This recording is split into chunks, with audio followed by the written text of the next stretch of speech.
Good morning, everybody. Good morning to the faithful remnant who have not only braved the ice and snow and cold of the outdoors, but are braving the cold in here. No ice and snow in here, but a little chilly. But thank you for being here. We have a very warm speaker and who's going to be talking about warm, inspirational stories, and I think we will all be feeling inspired and hopefully set on fire, to use some language from this morning's gospel lesson, after we are together for this time. Thank you again for being here. One piece of housekeeping that I need to announce and ask your help with, because of the ice and cold and some folks who have come down sick and not been able to get out, we are looking for any extra folks, any extra hands who might be able to stay after this forum and come with us into the kitchen and quickly help pack. We've got some folks, but we could use a few more hands to help pack 80 lunches for Church of the Common Ground. So wonderful, thank you. If you all just, after this forum, if you'd make your way to the kitchen, everything will be set up there, and Mary Jo Walker is going to be involved, and Howard Walker, so that would be terrific. Thank you so much. We just had some last-minute holes to fill, and it feels like a timely activity in ministry to be engaged in today. This morning we are okay, I think I've got to stand right in this position. Okay, sorry. It's like, oh, stand it out. Okay, good. Last summer, I believe it was, maybe late spring, a group from the Cathedral were privileged to be invited by Mr. Jimiyu Evans to take a tour of a wonderful, wonderful new community called Thrive Sweet Auburn that has been built in an old warehouse, converted warehouse in the Sweet Auburn community. It is a place where people come to find hope and a fresh start, to find not only housing, shelter, but help with a variety of support services. There is a fabulous coffee shop on the ground floor of this community, and I recommend it to you highly. I have tried their products. It's delicious.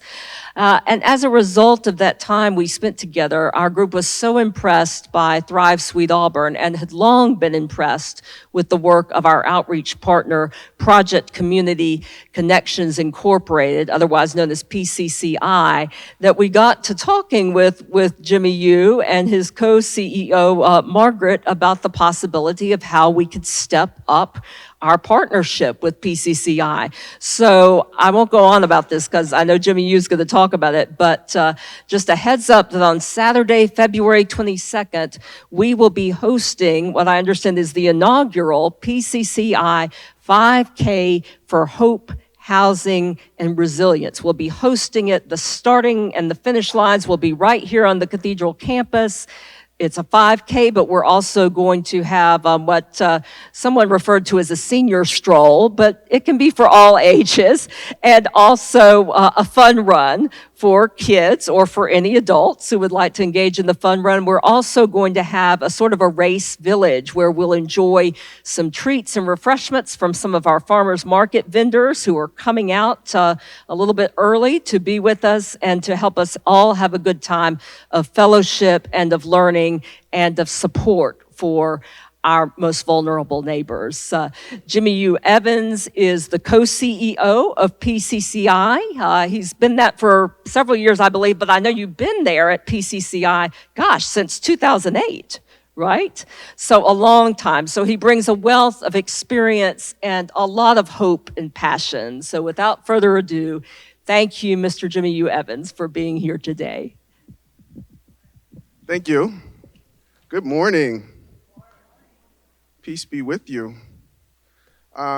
Very excited to be here with you all this morning. I've got my daughter, Avery Joy, who's joined me in this presentation, really just to talk about what's going on in the Atlanta community, what we do as an organization, a nonprofit organization here in Atlanta, and how we partner with you all to ensure that we provide hope, housing, resilience, housing stability options, and opportunities for our neighbors here in the metro Atlanta area. So PCCI, we're a nonprofit organization, and just over the past year, we changed our mission statement really to look further upstream in how we can do better in ensuring that we're being the best community servant to our neighbors. So before, we were talking about kind of how we're gonna end homelessness, and now we're really shifting to an idea and a modality of disrupting the cycles of homelessness and how we can do that to ensure that people don't even get to the space and place where they're experiencing homelessness and looking further upstream. So as you can see, we're looking to disrupt the cycles of homelessness to end the homeless chapter forever. How many here believe that we can end homelessness by raising your hand? How many believe we can end homelessness? So not very many people. So the one thing I think to consider as we challenge ourselves, challenge policymakers, challenge the community and what that means, is that ending homelessness really is about ensuring that we have enough resources for everyone who is experiencing homelessness to be able to get a housing intervention in the systems that they need. So do we have enough emergency shelter? Do we have enough transitional housing? Do we have enough permanent supportive housing? Do we have enough affordable housing, if you will? And one thing I can tell you all today is that in Atlanta and DeKalb County, we have effectively ended veteran homelessness, right? So that means that every veteran who's experiencing homelessness in Atlanta and DeKalb County, really the metro, there's a housing intervention that can be attached to them to end their homelessness quickly. So if we're able to achieve ending homelessness for our veterans, I believe that we can do the same thing for our young kids that are 18 to 24, they're experiencing homelessness, and families with children as well. It's really about a systematic approach that helps us obtain the resources and the goals to be able to end homelessness for this other subpopulation. So I just wanted to provide a little bit of context. PCCI, we've been around for over 25 years. We've been providing services in the community, initially incorporated in 1998, and we opened this facility called the Resource Opportunity Center in 1999. This center was located right below, as you see the iconic Coca-Cola sign on the bottom left. So as you're coming through Grady Curve, that great big Coca-Cola sign that's lit up in neon lights, right on Decatur Street, that's what the building looked like in the 1930s above. It was an abandoned facility. It was the Atlanta Neck and Back Clinic. And our founder, Progressive Redevelopment, Bruce Gunter, Lori Mills, who purchased that building and created this Resource Opportunity Center where PCCI led those efforts. Those efforts were a culmination of multiple community partners who provided a one-stop shop for individuals to be able to drop in and receive day services. So they were able to come in and get a hot meal, they were able to take a shower, use the phone. There was pay phones at that time, so there was pay phones in there that people could use. They could put their bags in their suitcases in a storage facility to allow for them to go out and look for a job. There was mental health services. Mercy Care was there. They were providing physical health and services to individuals. So this building stayed open from 1999 up until 2004. What happened was we realized that there was a need for beds. This was just a drop-in center. There were no beds at this particular location. And that's when the Gateway Center, everybody familiar with the Gateway Center? That's when the Gateway Center opened in 2004. And that's when the majority of the partners that were in the Resource Opportunity Center moved over to the Gateway Center, and we continued to provide that holistic approach to helping people and our neighbors that were experiencing homelessness. While PCCI was in this building, we provided a service called permanent housing placement. So that really is just providing people with very minimal amounts of financial assistance to help them get into a new place to live, and then providing some case management or what I call supportive services. So we provided some supportive services really to help that individual obtain the basic needs and the resources they needed to thrive. So we continue to be good stewards of that resource, and as Reverend Missioner just mentioned, just recently, about 8 years ago, Margaret and I, we felt that we needed to do something different with that old facility that you saw in the slides before. It was a 1930s building. It was starting to age. The roof was starting to leak. The HVAC systems were failing at that particular time. And we decided to figure out a way that we can give back to the community in a bold way. So we partnered with Mercy Housing Southeast, one of the largest affordable housing developers in the Southeast, to give this community in the Sweet Auburn area a revitalization with a new product that really helped the needs of many people who were looking for supportive services. Creating Thrive Sweet Auburn, 117 units of affordable housing. We have permanent supportive housing in this particular property for individuals who are chronically homeless and may have a disabling condition. We house some of our veteran neighbors here as well. And there are a few market rate units that we have here. On the ground floor, PCCI has created this community service center where our offices are at. So we have our headquarters out of this building on the bottom right-hand side. The bottom left, First Step Staffing is one of the largest nonprofit staffing organizations in the country. So their headquarters is at Thrive Sweet Auburn as well. In the middle of the box, Mercy Housing Southeast provides the property management and all of the services to the residents. And we've created partnerships. I have Cap'n Clinics on here, but Cap'n has been now taken over by Our House. So Our House is at our facility. We have a clinic that's providing preventative health care for the residents and the community at large. And lastly, we have Open Hand Atlanta. Open Hand Atlanta provides health education, nutrition education to individuals that are on site as well. So really, we took that same idea that was at the Resource Opportunity Center from 1998 to 2004, which was this one-stop shop, and created a new facility that allowed for people to have housing above and then all of these great community resources on the ground floor. And those are the innovative ideas that we're looking to continue to move forward as an organization here in Atlanta to ensure that homelessness is rare, brief, and really only one time. And that's some of the history of PCCI. I just wanted to let you all know what our journey's been from a very grassroots organization providing this service to creating a space and a place that provides people an opportunity to thrive and really encourage them to have hope in the things that they need to do to be successful. Our mission now has changed just this year. We just finished up our strategic plan. And now we're really focused on offering housing solutions that disrupt the cycles of homelessness and secure quality, affordable homes. And we're doing that through cost, care, community, and connections. Those are the 4 pillars of our work going forward. And how we define those 4 pillars is really around how we're being good stewards of the financial resources that we're provided from our grantees, from our supporters, to provide this financial assistance that we're giving to individuals. So we provide rent assistance, utility assistance for individuals, families, veterans that are experiencing homelessness. And that assistance then helps them secure permanent housing.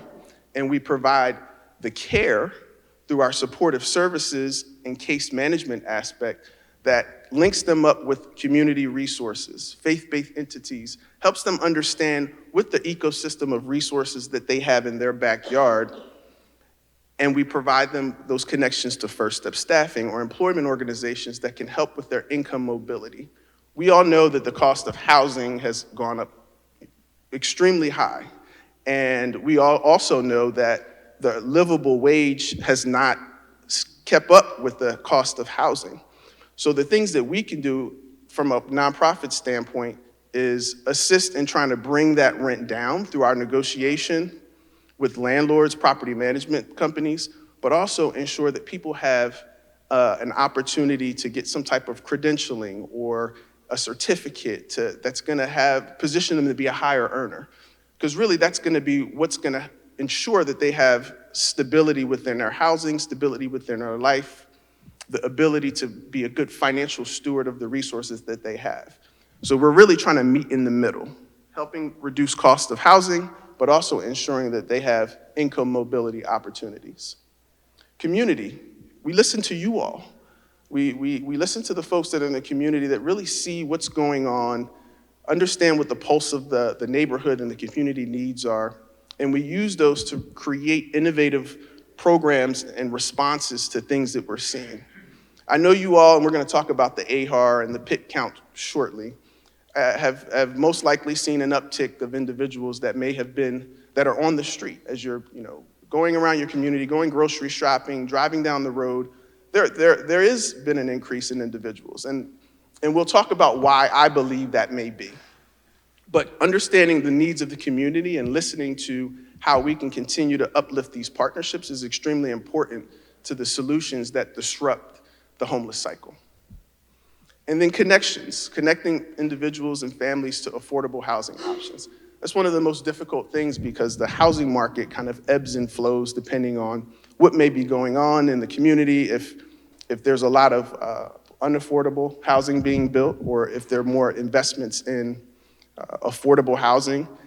Affordable housing is very expensive to underwrite because the cost of it is the same as other housing units, but then if we want to make sure that the rent is lower, there has to be some underwriting through some type of tax credit products or different products that can help get those rent rates down.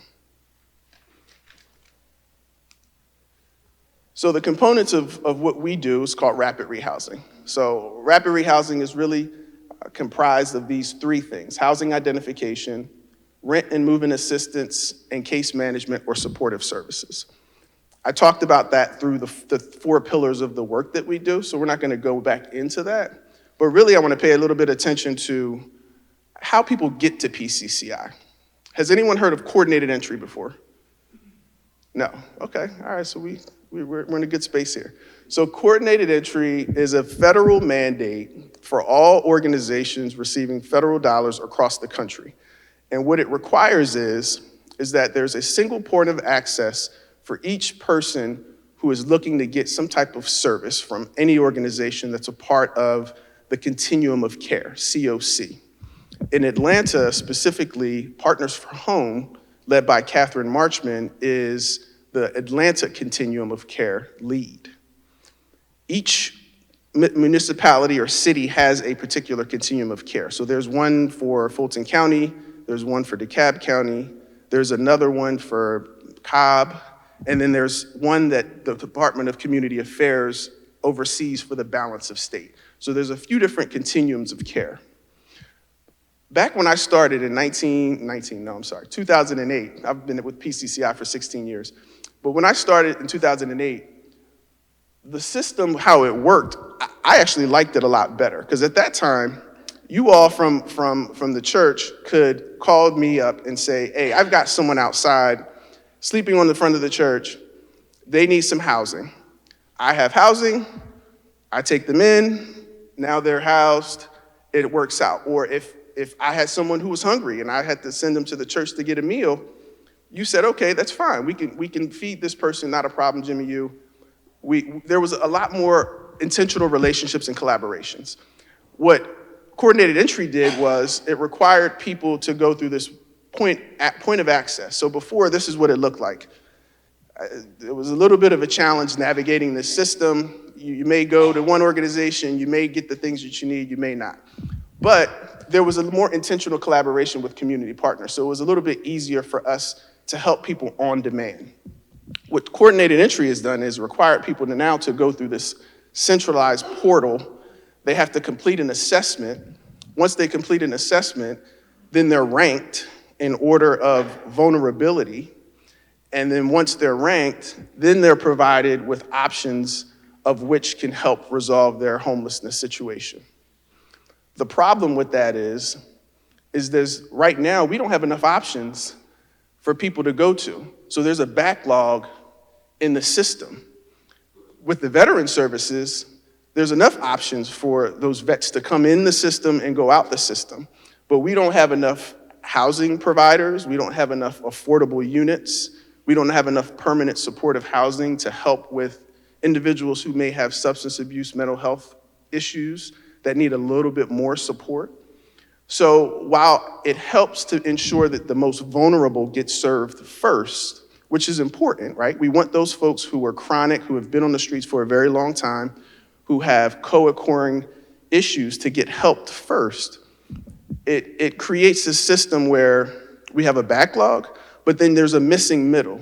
And the missing middle from my perspective, are our young people, 18 to 24, and our families with children, because they may not necessarily have the co-occurring disorder or disability. They may not necessarily have been literally homeless on the street, but they don't get prioritized to the top of the list. So that's why we're being a lot more innovative in how we're doing work, because we want to ensure that the generational cycles of homelessness does not find its way through our family units by not addressing families and children that may have experienced homelessness in their lives. So coordinated entry continues to work as it works now. The Gateway Center is one coordinated access point that many people may go to get this assessment, and then they get referred to organizations like PCCI. Right now, this is our service area on the right. So these are the counties that we currently serve. PCCI has about 44 staff that we have right now serving these counties on the right-hand side. 2024, we provided over 30,000 services to about 1,500 people. That 1,500 people is about close to 700 households. You'll see in the subsequent slides how that breaks out as far as the individuals, families, veterans that we're actually serving at PCCI. So here's a little breakout of some data. This box here just talks a little bit about the days from enrollment to housing move-in. And it's a little all over the place, because I think we find that there's individuals who we can house very quickly. They have income, they have minimal barriers, we can get them in housing quickly.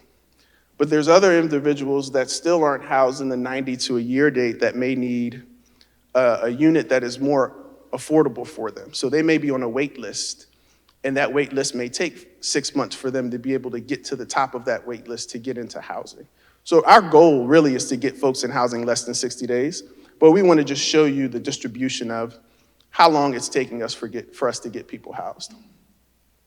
Right now, out of the 630 people that are in our program, 450 people are housed in permanent housing. 51% of the adults have increased their income, and our target is 65%. So we're really working towards trying to provide income mobility opportunities to ensure that the folks that we do get into permanent housing have the ability to maintain that permanent housing long term. And we've got some positive exits. 86% of the people that are exiting to positive housing destinations. So we're doing well getting people into housing. The hardest part is making sure that they maintain it and they stay in the housing that we help them with. Distribution of where we're serving. So we're a part of all of these continuums of care: Atlanta, Balance of State, DeKalb, and Fulton County. Here's a distribution of the people that we serve. As you can see, if you combine Atlanta and Fulton, that'll probably be the biggest bar out of all of them. But we do have a presence in these Balance of State counties and DeKalb. One of the sad statistics on this side, look how many people that we serve that are less than 18. So we've got a lot of kids, a lot of kiddos that are in our programs, a lot of families with children. And that's something that is important that we continue. As I said before, how do we disrupt the generational issues of poverty and homelessness? And we have to make sure that we're paying attention to our kids that are within these families. Because if they're seeing homelessness as an adolescent, that can create a sense of normalcy for them as they get older. And that's where we want to really disrupt that cycle. Another population in the homelessness sector that we're going to see increase is our 55 and up. So the elderly population is going to start to see a little bit of uptick, mainly because many of our elderly neighbors are on fixed income. And when those rent rates start to go up, that starts to push them out of that market. So we really have to pay attention to finding solutions for that population going forward. I know Mercy Care has done a development on Decatur Street, right across the street from the MLK train station. They've done a beautiful development that has some senior units there as well. So we've really got to put some more investments into our senior affordable housing units going forward. So the point in time count. Anyone participate in the point in time count in the past? Yes, a few folks. So the point in time count is coming up again in January this month. I think it's on the 27th, if I'm not mistaken. It's a great opportunity for you all to go out with other community leaders and volunteers to provide this count. So every year well, it's actually on an every other year cycle, but we do it every year here in Atlanta. We do a count of individuals that are literally homeless on the street, in shelters and transitional housing. So we physically are out in communities across the city of Atlanta and the nation, counting people who are out on our streets, but also engaging with them to ensure that they have an opportunity to receive some type of housing intervention or service. So we're not just going out there to count people to put on this report. We want to get engaged with those folks to provide them with an option, an opportunity, a conversation that helps give them a glimmer of hope. So one thing you'll see here, since 2016, our numbers are down. But there's been an increase from 2023 to 2024. So our numbers are still upticking. And I believe the biggest barriers around that is the lack of affordable housing, but also making sure we have the right product that we're offering people. So I'll give you an example. Everyone was familiar with the Gateway Center. And if you're familiar with the Gateway Center is a homeless shelter that's been transitioned, that used to be the old city jail. So as we're offering individuals and our neighbors an option or opportunity to come off of the street, we're offering them an option that resembles a jail. And many people, that's not an option that they're willing to consider because of maybe past trauma experiences they may have had. So one thing that I know we did a few years ago in partnership with Partners for Home is there was a use of a hotel on Capitol Avenue during the pandemic to incentivize people to come off of the street and under roof. And then we provided those case management and supportive services to them and transitioned them into a permanent housing option. So we saw a lot of success with giving people different options, and we're seeing a lot of success with it now with the influx of the COVID-19 American Rescue Plan money, which is now ended. We were very successful in actually moving people from the streets, literally off the street, into their own apartment. And those were in housing interventions that people really were excited about and people actually accepted. So my thoughts are that we have to continue to be innovative with the options that we're providing people.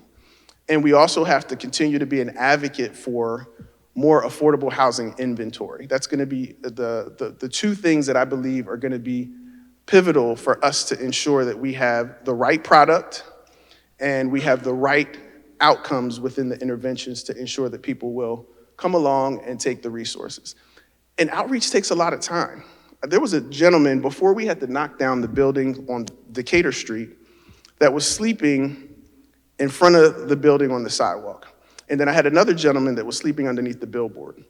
It took me 5 years to convince this man to come inside and actually receive services and get in his own apartment. So it's a constant conversation. It's a conversation that requires trust. A conversation that requires an understanding of hope. And we're gonna talk about hope, because I've got a scripture that we're gonna end on around hope.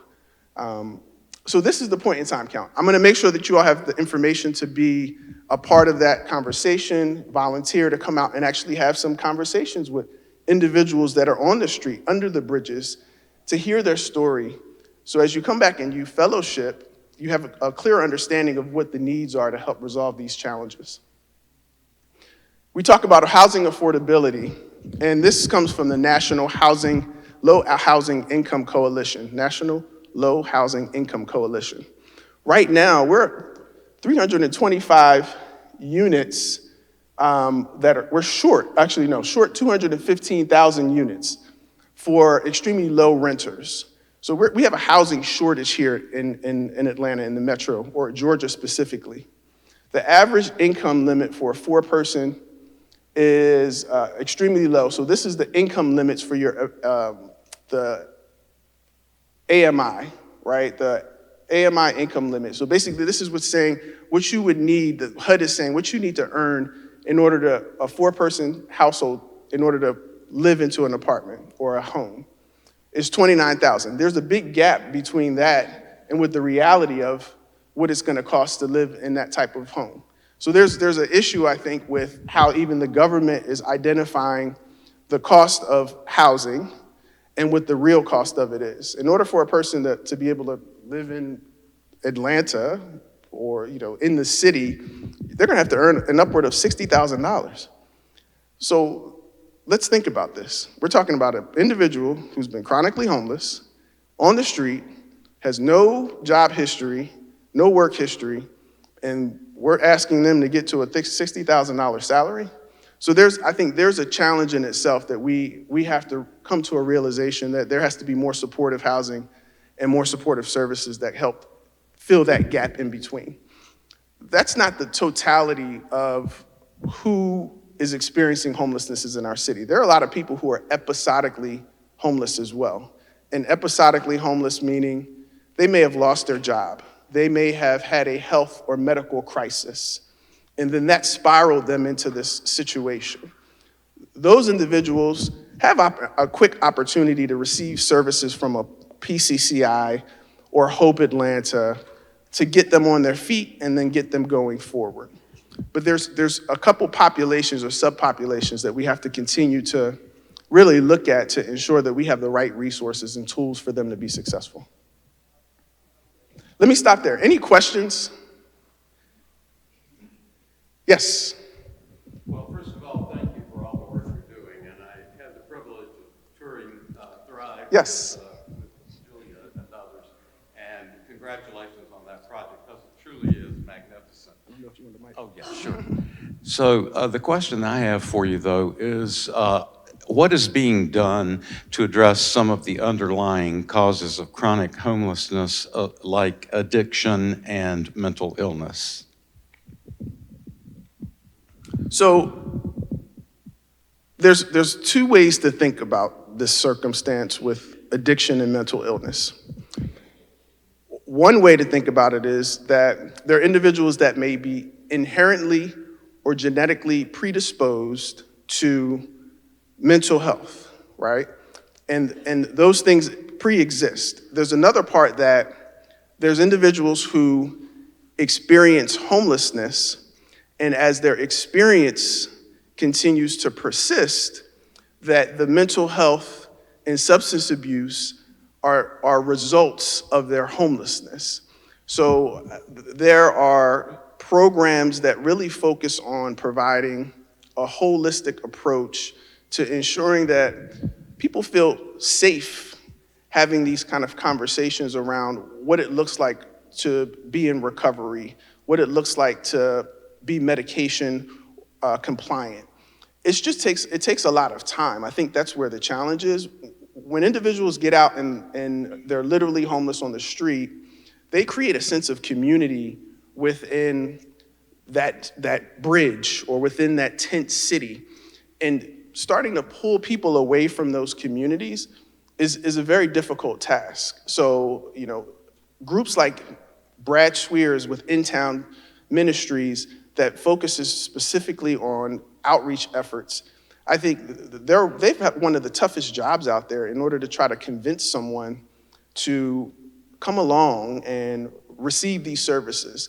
So a part of it is more permanent supportive housing. So permanent supportive housing allows for people to come inside with no judgment, receive a place to live, and then wrap them up with these services in a gradual perspective that allows for them to build trust with you, allows for them to get the medications that they need in order to have some type of sense of normalcy within their body. Because some of that is physiological, coming off of those substances, or making sure that your body can transition from the medication. So it just takes a very holistic approach. And what we're seeing is that we're seeing more investments in building infrastructure that helps people want to come inside. So I think that's where the most success is, when you have a facility or a housing unit that can help provide a holistic approach or response to all of those issues. Others questions? Yes, sir. Oh, we've got another mic at the back.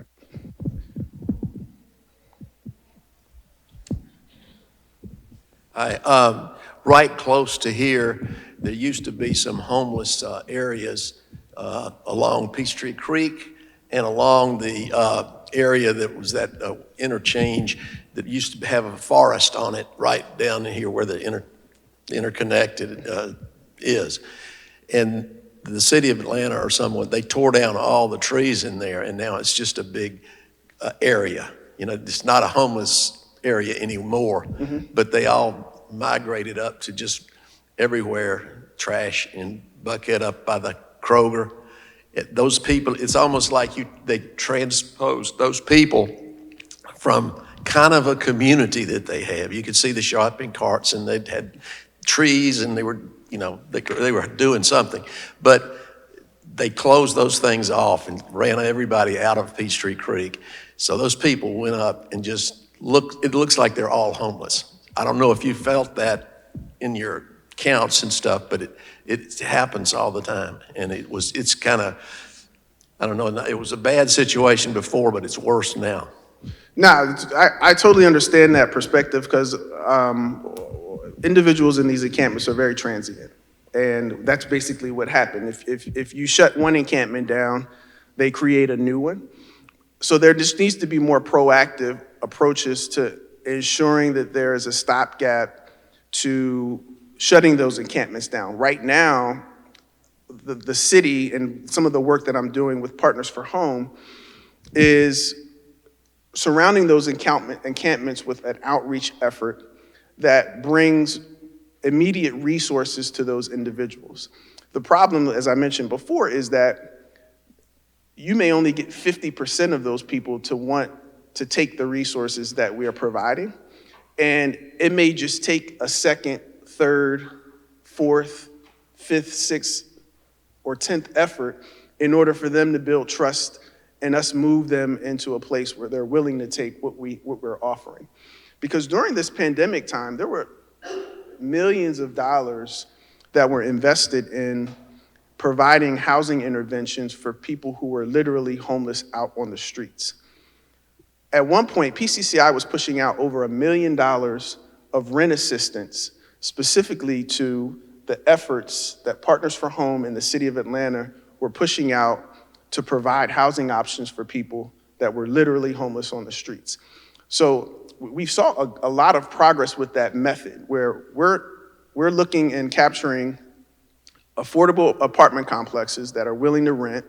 We have this pot of money that's there to assist paying the rent for those individuals, and we're literally taking them from the street straight to their own apartment.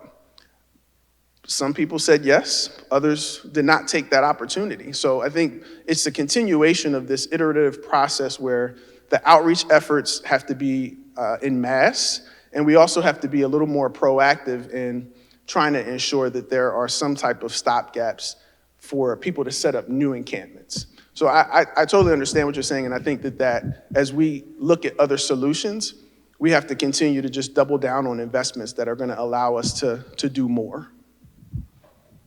Yes. Thank you for your time today. Question, and you believe so thorough.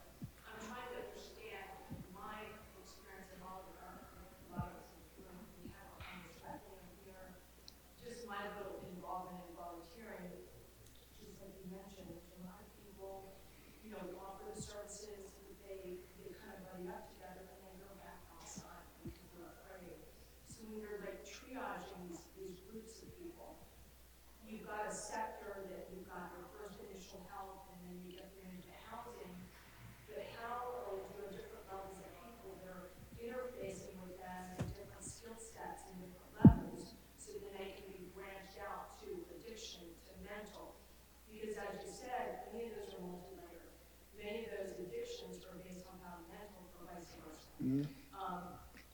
So what is the biggest struggle that you have to help? You know, you've got all this great, you've got this pot of money, but how can we, or people get out there and really help bring it to fruition? So we can help in our city here, homeless, so it doesn't be a recurring cycle. Because I know if anybody's blind, you can see there's an explosion of homeless. And I mean, it's 20 degrees out, so there's Thank you for those questions. And thank you for bringing up the homeless Requiem. PCCI, we've been a part of that service for probably approaching 8+ years. And it really is a blessing to the community that you all invest the time and the efforts to recognize our lost neighbors. That's really important, and I think that that's something that's very noble of the Cathedral. So to answer your question, I think that the complexity of what you just described, the mental health, the substance abuse, the culmination of the two, and the chronic homelessness, and the trauma of being actually on the street, it takes a special system. It takes a special individual with the right skill sets, more clinical social workers that can kind of help peel back that onion and provide more direct care to that individuals. But also, I think the lack of some of the institutional settings that I think have been closed for, in the state of Georgia specifically, for individuals with persistent mental health has been challenges.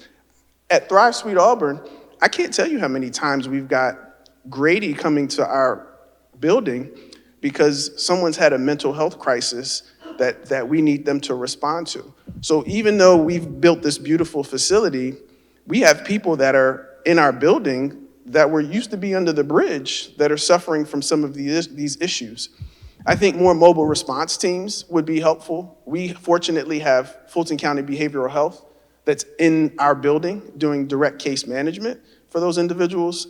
But more investments in some of the clinical related work that's going to be helpful to get people to trust and kind of come along. I think that's where we've got to do a little bit better job is addressing some of the mental health with the right people, but also the right outputs in that system.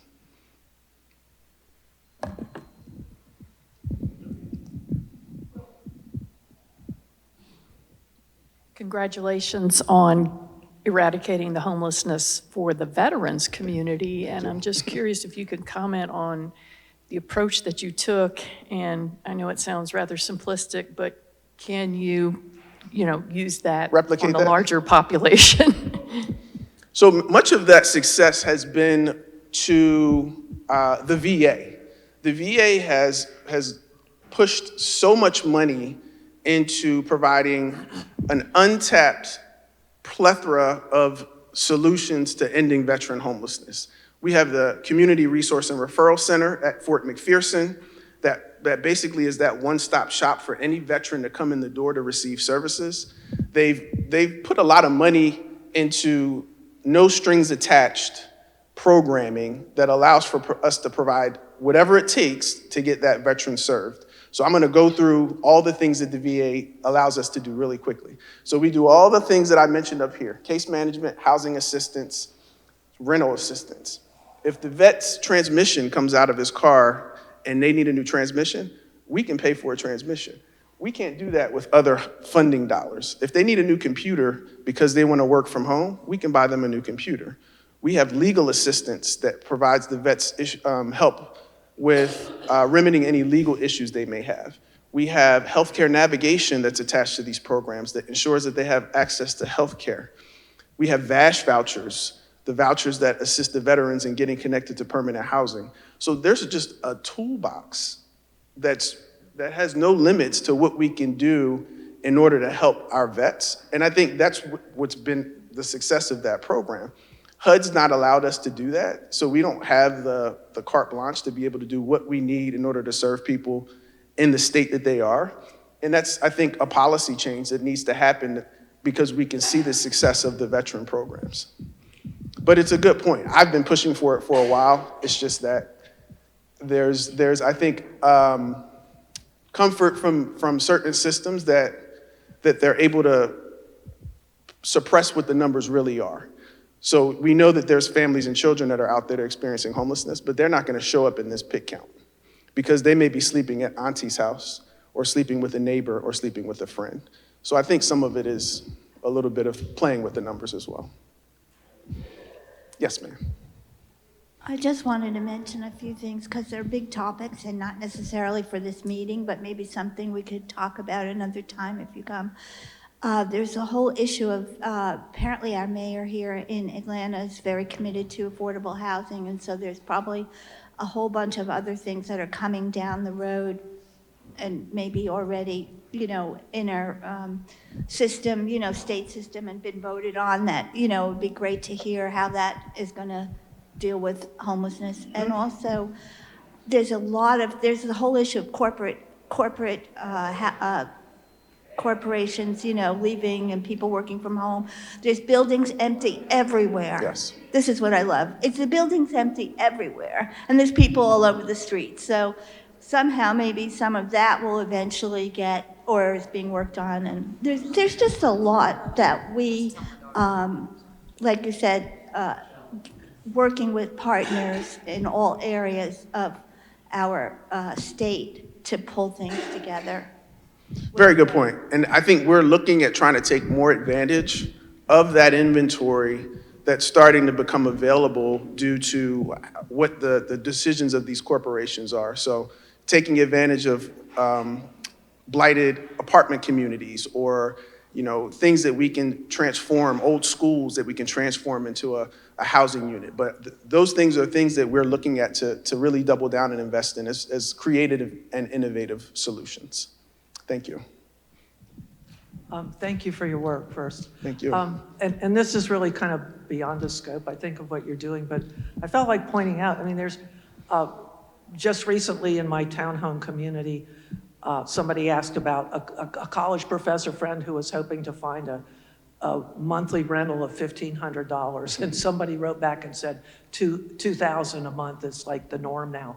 And so, like, in a way, I think ever since the 2008-9 housing crisis, that's part of the problem, is that there's just this huge problem with affordability, the cost of homes, and that's a huge global issue that involves lots of groups and probably legislation on federal or state level. Mm-hmm. And is there any movement about that at all?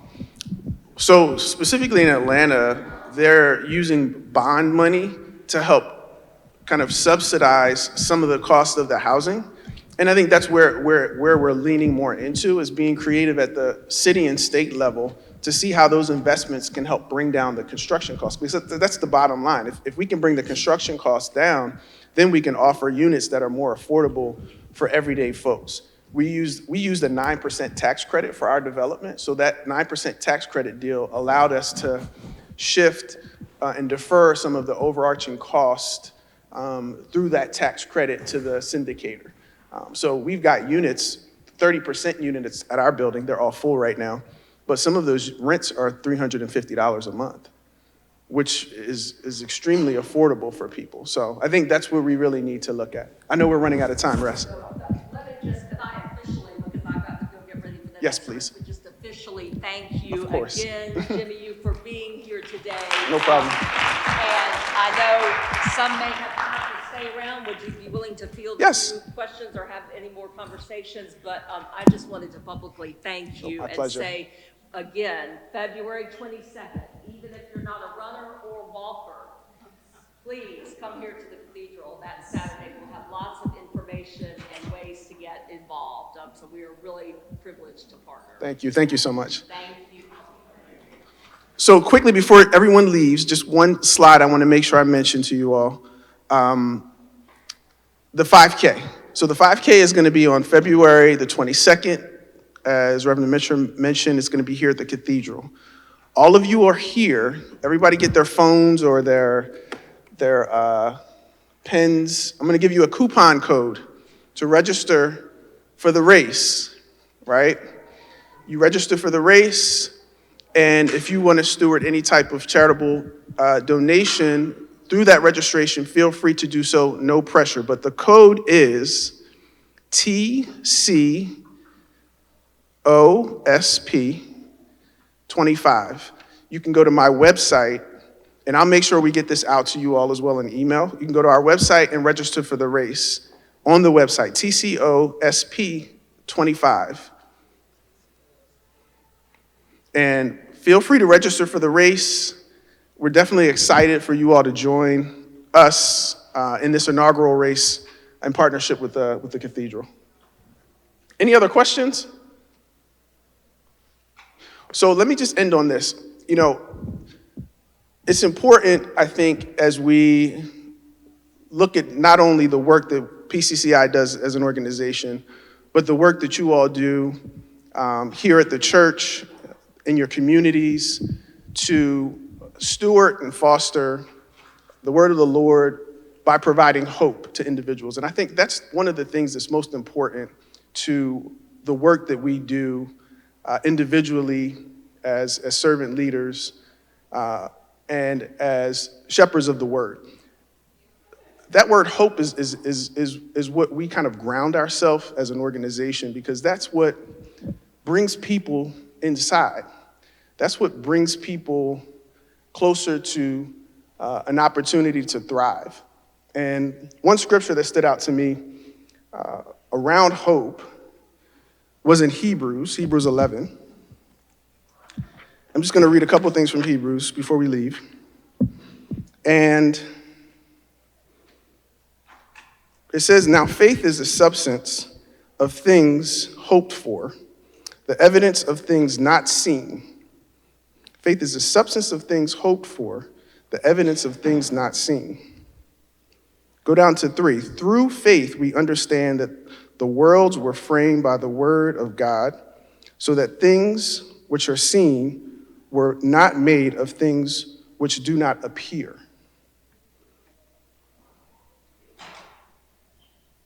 And going down to 8, "By faith Abraham, when he was called to go out into a place which he should after receive for an inheritance obey, and he went out not knowing whither he went. By faith he sojourned in the land of promise as in a strange country, dwelling in tabernacles with Isaac and Jacob, their heirs with him of the same promise." So many times people will come to our organization and they can't see the unseen. They don't know what stability looks like. And that's scary to them. That's not a comfortable place. But if we can use hope that allows them to see the reverence of faith, then they can see the promise of the fruits of housing stability, of sobriety, of freeness from mental health, of the care of the Lord in the community. So I think that as we leave today, ensuring that we all have a place to provide that level of hope to our neighbors through partnerships with nonprofits like PCCI, through volunteering. We recognize that we're all here to be servants of the Lord and spread opportunities to feed the hungry, to clothe those who have no clothing, to house the homeless. So we appreciate the continued partnership with you all, and thank you for having me here today, and excited for you all to join us for the 5K in February. Thank you again.